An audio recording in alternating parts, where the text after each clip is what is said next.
युगों का वर्णन, हिंदू धर्म, समय और अनंत काल के मिथ। प्रत्येक युग से पहले एक मध्यवर्ती भोर और शाम होती है। कृतयुग 4000 देव वर्षों तक चलता है, जिसमें प्रत्येक 400 देव वर्ष की सुबह और शाम होती है, या कुल 4800 देव वर्ष होते हैं।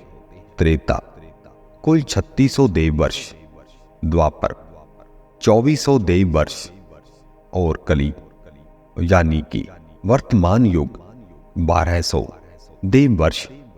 इस प्रकार एक महायुग 12000 देव वर्ष तक चलता है, क्योंकि परमात्मा देव वर्ष, क्योंकि प्रत्येक देव वर्ष 360 मानव वर्षों तक चलता है। एक महायुग मानव काल में 4,03,20,000 वर्ष लंबा होता है। 2000 महायुग एक कल्प और प्रलय बनाते हैं, जो स्वयं ब्रह्मा के जीवन में एक दिन है, जिसका पूरा जीवन 100 वर्षों तक रहता है। वर्तमान उसके जीवन का मध्य बिंदु है। प्रत्येक कल्प के बाद समान रूप से लंबे समय तक स्थगन यानी कि प्रलय की अवधि आती है, जिसमें ब्रह्मांड सो जाता है।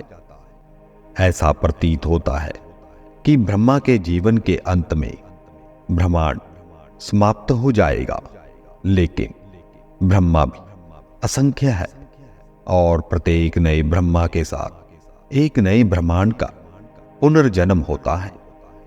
युग मानवता की नैतिक और भौतिक स्थिति में गिरावट के अनुरूप प्रत्येक युग पिछले युग की तुलना में उत्तरोत्तर छोटा होता जाता है।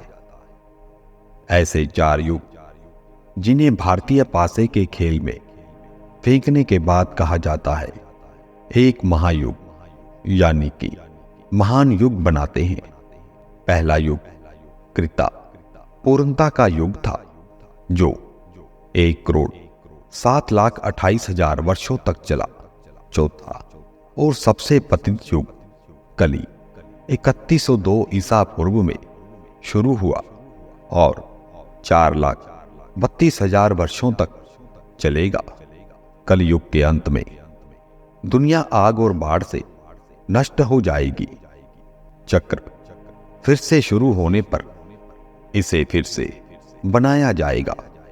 समय की आंशिक रूप से प्रतिस्पर्धी दृष्टि में विष्णु जी के 10वें और अंतिम अवतार कल्कि को कलयुग पर शासन करने वाली बुरी ताकतों को नष्ट करके और रमणीयकृत युग में तत्काल वापसी की शुरुआत करके वर्तमान ब्रह्मांड चक्र को बंद करने के रूप में वर्णित किया गया है।